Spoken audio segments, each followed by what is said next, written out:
தலையா என்ன நீ என்ன பண்ற?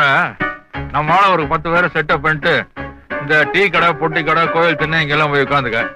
கருப்பன்னு ஒரு அரிஜன செத்து போயிட்டானாமா, அவன் பணத்தை இந்த வழியாத்தையும் எடுத்துட்டு போக போறான் அவன் சொல்லு. இந்த மாதிரி சொன்னோம். இந்த மாதிரி கோயில்ல சாமி சாட்டிருக்க நேரத்துல ஒரு தாழ்த்தப்பட்டவனுடைய பிணத்தை எடுத்து ஊருக்குள்ள போனா சரியா வருமானு கேட்டோம்.